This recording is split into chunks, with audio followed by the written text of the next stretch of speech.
Once upon a time there lived a poor old man whose name was Thomas.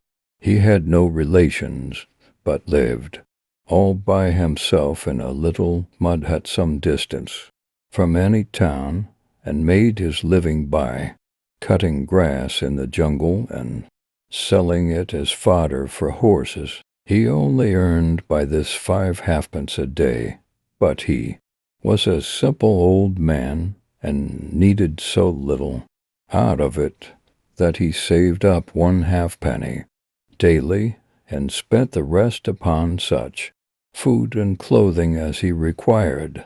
In this way he lived for many years until one night he thought that he would count the money he had hidden away in the great earthen pot under the floor of his hut. So he set to work, and with much trouble he pulled the bag out onto the floor and sat gazing in astonishment at the heap of coins which tumbled out of it. What should he do with them all? He wondered, but he never thought of spending the money on himself, because he was content to pass the rest of his days as he had been doing forever so long, and he really had no desire for any greater comfort or luxury. At last he threw all the money into an old sack, which he pushed under his bed, and then rolled in his ragged old blanket. He went off to sleep. Early next morning he staggered off with his sack of money to the shop of a jeweler whom he knew in the town, and bargained with him for a beautiful little gold bracelet. With this carefully wrapped up in his cotton waistband, he went to the house of a rich friend who was a traveling merchant, and used to wander about with his camels and merchandise through many countries. Thomas was lucky enough to find him at home, so he sat down, and after a little talk he asked the merchant who was the most virtuous and beautiful lady he had ever met with. The merchant replied that the Princess of Kyston was renowned everywhere as well for the beauty of her person as for the kindness and generosity of her disposition. Then, said Thomas, next time you go that way, give her this little bracelet with the respectful compliments of one who admires virtue far more than he desires wealth. With that he pulled the bracelet from his waistband and handed it to his friend. The merchant was naturally much astonished, but said nothing, and made no objection to carrying out his friend's plan. Time passed by, and at length the merchant arrived in the course of his travels at the capital of Kyston. As soon as he had opportunity, he presented himself at the palace and sent in the bracelet neatly packed in a little perfume box provided by himself, giving at the same time the message entrusted to him by Thomas. The princess could not think who could have bestowed this present on her, but she bade her servant to tell the merchant that if he would return after he had finished his business in the city, she would give him her reply. In a few days, therefore, the merchant came back and received from the princess a return present in the shape of a camel load of rich silks, besides a present of money for himself. With these he set out on his journey. Some months later he got home again from his journeyings and proceeded to take Thomas the princess's present. Great was the perplexity of the good man to find a camel load of silks tumbled at his door. What was he to do with these costly things? But presently, after much thought, he begged the merchant to consider whether he did not know of some young prince to whom such treasures might be useful. Of course, cried the merchant, greatly amused. From Delhi to Baghdad, and from Constantinople to Lucknow, I know them all, and there lives none worthier than the gallant and wealthy young prince of Nakabad. Very well, then, take the silks to him with the blessing of an old man, said Thomas, much relieved to be rid of them. So the next time that the merchant journeyed that way, he carried the silks with him, and in due course arrived at Nakabad, and sought an audience of the prince. When he was shown into his presence, he produced a beautiful gift of silks that Thomas had sent, and begged the young man to accept them as a humble tribute to his worth and greatness. The prince was much touched by the generosity of the giver, and ordered as a return present 12 of the finest breed of horses, for which his country was famous, to be delivered over to the merchant, to whom also, before he took his leave, he gave a munificent reward for his services. As before, the merchant last arrived at home, and next day he set out for Thomas's house with the 12 horses. When the old man saw them coming in the distance, he said to himself, here's luck, a troop of horses coming. They are sure to want quantities of grass, and I shall sell all I have without having to drag it to market. Thereupon he rushed off and cut grass as fast he could. When he got back with as much grass as he could possibly carry, he was greatly discomfited to find that the horses were all for himself. At first he could not think what to do with them, but after a little a brilliant idea struck him. He gave to the merchant, and begged him to take the rest to the Princess of Kyston, who was clearly the fittest person to possess such beautiful animals. The merchant departed, laughing, but true to his old friend's request. He took the horses with him on his next journey, and eventually presented them safely to the princess. This time the princess sent for the merchant, and questioned him about the giver. Now, the merchant was usually a most honest man, but he did not quite like to describe Thomas in his true light as an old man whose income was 5 halfpence a day, and who had hardly clothes to cover him. So he told her that his friend had heard stories of her beauty and goodness, and had longed to lay the best he had at her feet. The princess then took her father into her confidence, and begged him to advise her what courtesy she might return to one who persisted in making her such presents. Well, said the king, you cannot refuse them, so the best thing you can do is to send this friend at once a present so magnificent that he is not likely to be able to send you anything better, and so will be ashamed to send anything at all. Then he ordered that, in place of each of the 10 horses, 2 mules laden with silver should be returned by her.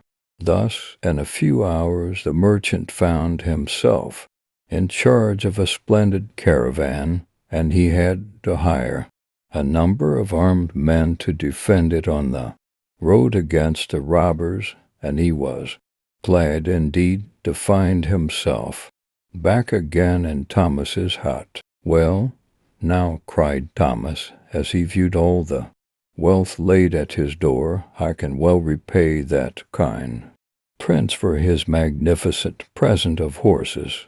but to be sure you have been put to great expenses.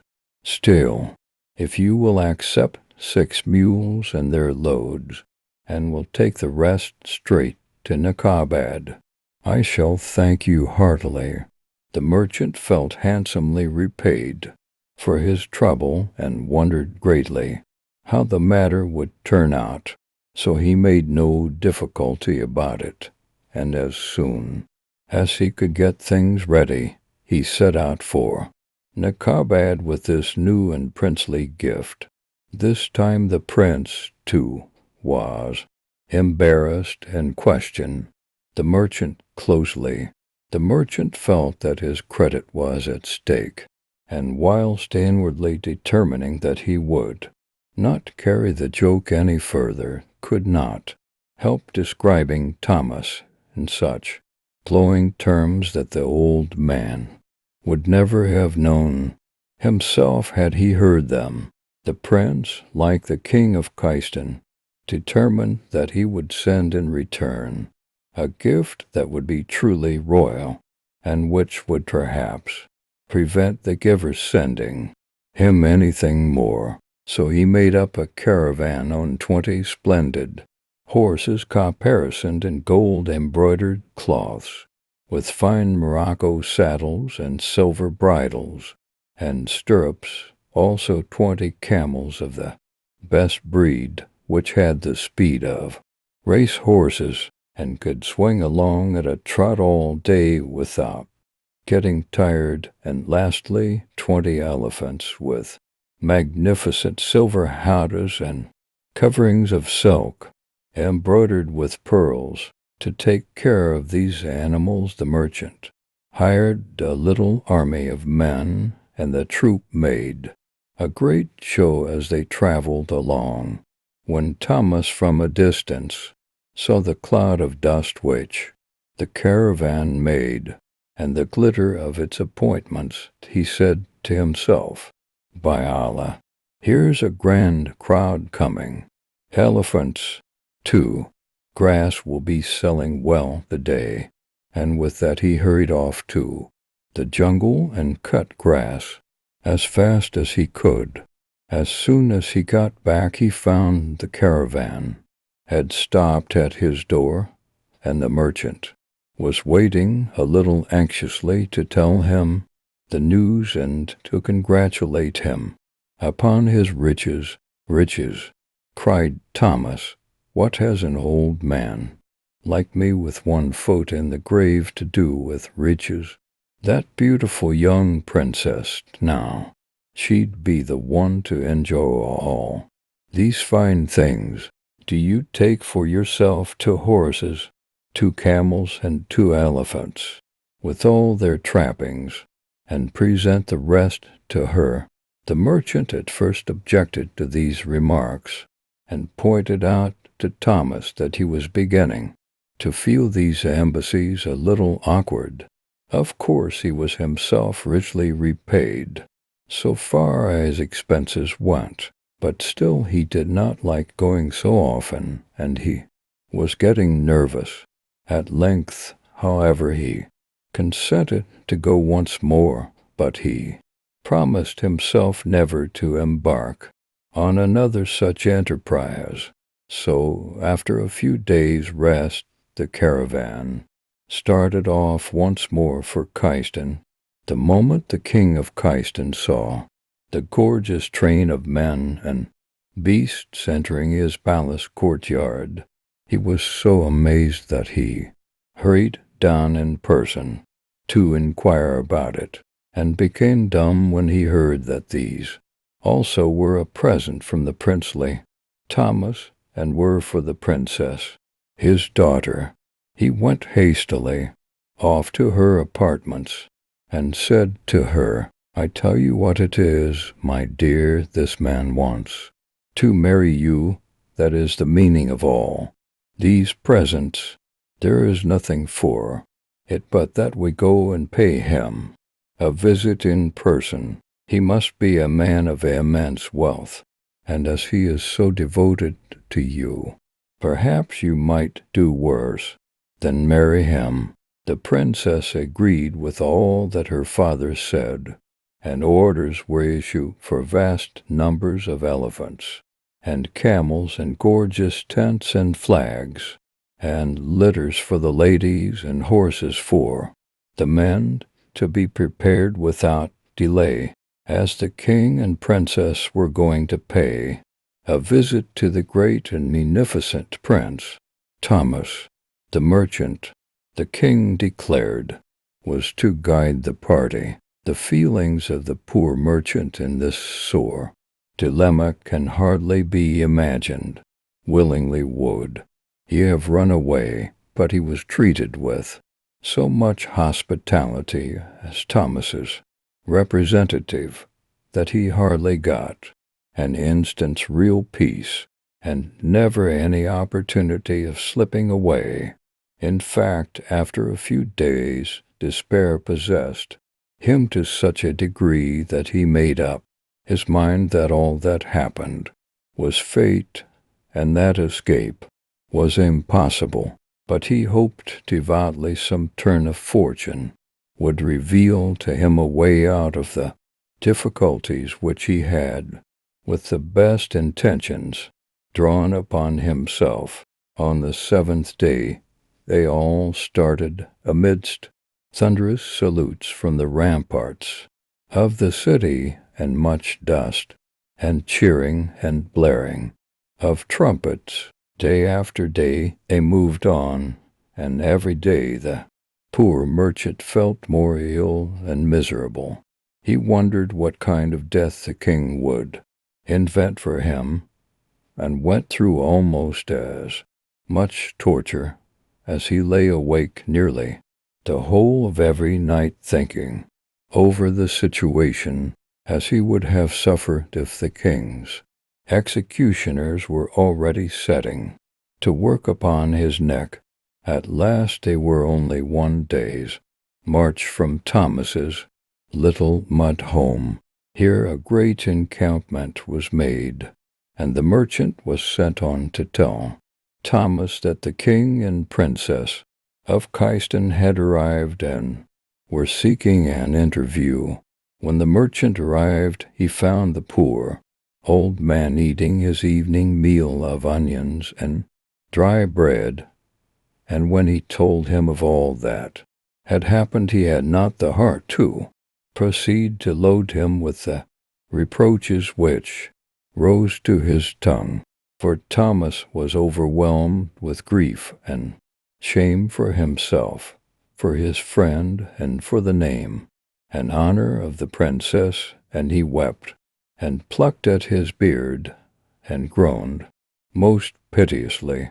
With tears he begged the merchant to detain them for one day by any kind of excuse he could think of, and to come in the morning to discuss what they should do. As soon as the merchant was gone, Thomas made up his mind that there was only one honorable way out of the shame and distress that he had created by his foolishness, and that was to kill himself. So, without stopping to ask anyone's advice, he went off in the middle of the night to a place where the river wound along at the base of steep rocky cliffs of great height, and determined to throw himself down and put an end to his life. When he got to the place, he drew back a few paces, took a little run, and at the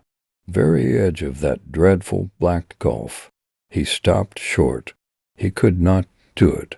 From below, unseen in the blackness of the deep night shadows, the water roared and bowled round the jagged rocks. He could picture the place as he knew it, only 10 times more pitiless and forbidding in the visionless darkness. The wind soughed through the gorge with fearsome sighs and rustlings and whisperings, and the bushes and grasses that grew in the ledges of the cliffs seemed to him like living creatures that danced and beckoned, shadowy and indistinct, An owl laughed hoo, almost in his face, as he peered over the edge of the gulf, and the old man threw himself back in a perspiration of horror.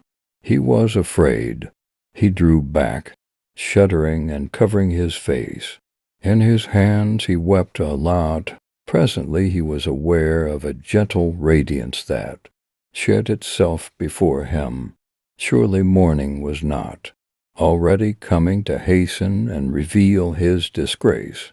He took his hands from before his face, and saw before him two lovely beings, whom his instinct told him were not mortal, but were Paris from paradise. "Why do you weep, old man?" said one, in a voice as clear and musical as that of the bulbul. "I weep for shame," replied he. "What do you hear?" questioned the other. "I came here to die," said Thomas, and as they questioned him, he confessed all his story. Then the first stepped forward and laid a hand upon his shoulder, and Thomas began to feel that something strange, what he did not know, was happening to him. His old cotton rags of clothes were changed to beautiful linen and embroidered cloth. On his hard, bare feet were warm, soft shoes, and on his head a great jeweled turban. Round his neck there lay a heavy golden chain, and the little old bent sickle which he cut grass with, and which hung in his waistband, had turned into a gorgeous scimitar, whose ivory hilt gleamed in the pale light like snow in moonlight, as he stood wondering like a man in a dream. The other Peri waved her hand and bade him turn and see, and lo, before him a noble gateway stood open, and up an avenue of giant place trees the Paris led him, dumb with amazement. At the end of the avenue, on the very spot where his hut had stood, a gorgeous palace appeared, ablaze with myriads of lights. Its great porticos and verandas were occupied by hurrying servants, and guards paced to and fro and saluted him respectfully as he drew near, along mossy walks and through sweeping grassy lawns where fountains were playing and flowers scented the air. Thomas stood stunned and helpless. "Fear not," said one of the Paris. "Go to your house and learn that God rewards the simple-hearted." With these words they both disappeared and left him. He walked on, thinking still that he must be dreaming. Very soon he retired to rest in a splendid room, far grander than anything he had ever dreamed of. When morning dawned he woke, and found that the palace and himself and his servants were all real, and that he was not dreaming after all. If he was dumbfounded, the merchant, who was ushered into his presence soon after sunrise, was much more so. He told Thomas that he had not slept all night, and by the first streak of daylight had started to seek out his friend, and what a search he had had. A great stretch of wild jungle country had in the night been changed into parks and gardens, and if it had not been for some of Thomas's new servants, who found him and brought him to the palace, he would have fled away under the impression that his trouble had sent him crazy, and that all he saw was only imagination. Then Thomas told the merchant all that had happened. By his advice he sent an invitation to the king and princess of Kystent to come and be his guests, together with all their retinue and servants, down to the very humblest in the camp. For 3 nights and days a great feast was held, in honor of the royal guests. Every evening the king and his nobles were served on golden plates and from golden cups, and the smaller people on silver plates and from silver cups, and each evening each guest was requested to keep the plates and cups that they had used as a remembrance of the occasion. Never had anything so splendid been seen. Besides the great dinners, there were sports and hunting, and dances and amusements of all sorts. On the fourth day the king of Kyston took his host aside and asked him whether it was true, as he had suspected, that he wished to marry his daughter. But Thomas, after thanking him very much for the compliment, said that he had never dreamed of so great an honor, and that he was far too old and ugly for so fair a lady, but he begged the king to stay with him until he could send for the Prince of Nekabad, who was a most excellent, brave, and honorable young man, and would surely be delighted to try to win the hand of the beautiful princess. To this the king agreed, and Thomas sent the merchant to Nekabad with a number of attendants and with such handsome presents that the prince came at once, fell head over ears in love with the princess, and married her at Thomas's palace, amidst a fresh outburst of rejoicings. And now the king of Kyston and the prince and princess of Nekabad each went back to their own country, and Thomas lived to a good old age, befriending all who were in trouble and preserving in his prosperity the simple-hearted and generous nature that he had when he was only Thomas the Grasscutter. Hope you have enjoyed reading and listening. Subscribe for more videos.